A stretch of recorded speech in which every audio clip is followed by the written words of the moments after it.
हमारे स्वामी के उमरिया पे दया करो ना बाबा, दया करो ना। बेटाओं के मांगी बतोहियों के मांगी शिव गुरु 16 हो सिंगारवा हो 16 हो सिंगारवा की दया करो ना बाबा, दया करो ना।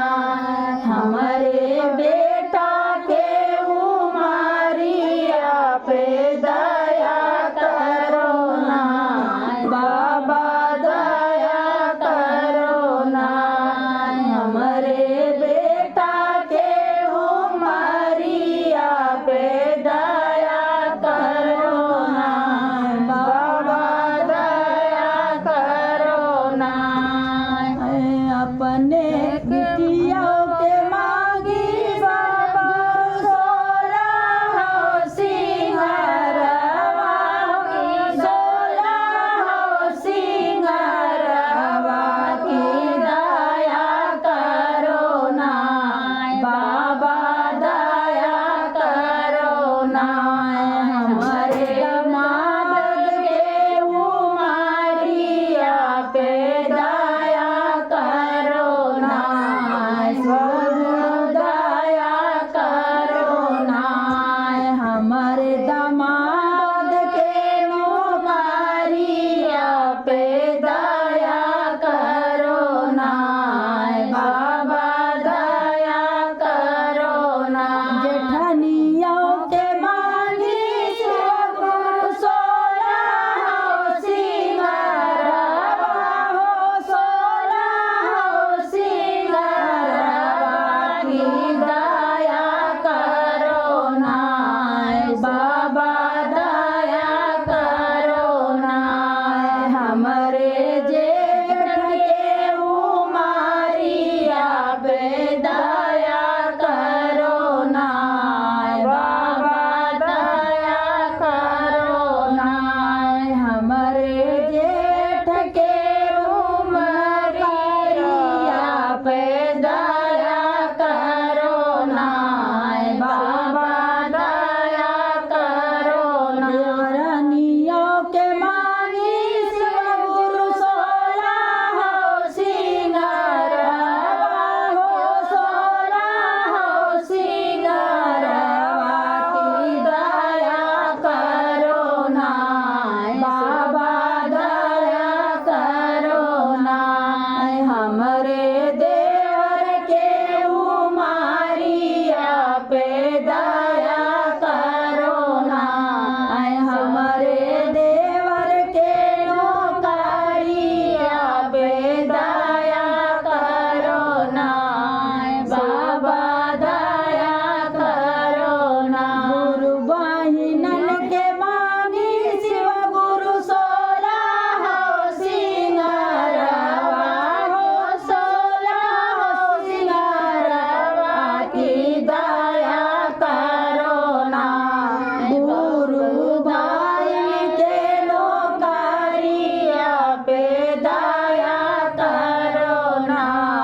मन के रोजी रोजगारवा पे दया करो ना बाबा, दया करो ना। नैहरे मांगी गुरु भैया से भतीजवा की दया करो ना बाबा, दया करो ना। जाइयों के मांगी गुरु 16 हो सिंगारवा की दया करो ना बाबा, दया करो ना।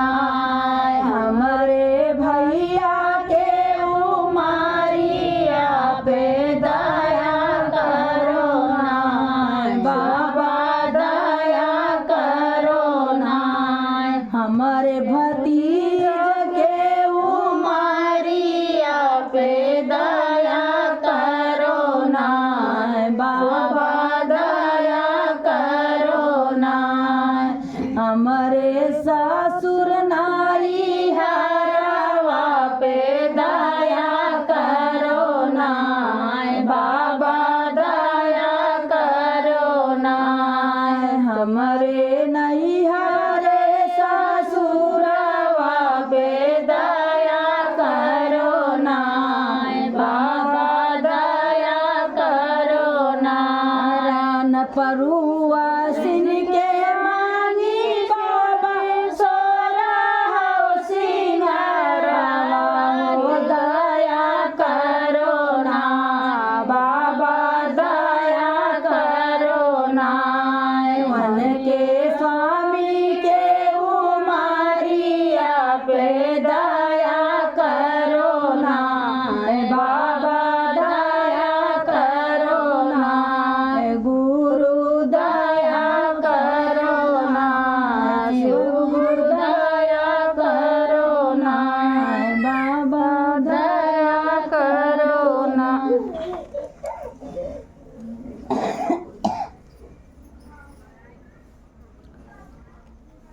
सब बचिया लेते हैं।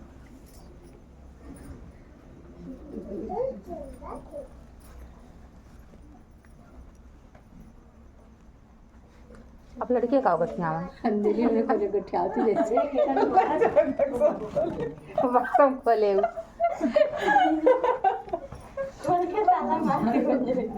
गठिया बच्ची खोटे ही मेरे गठिया जाते हैं राज होएगा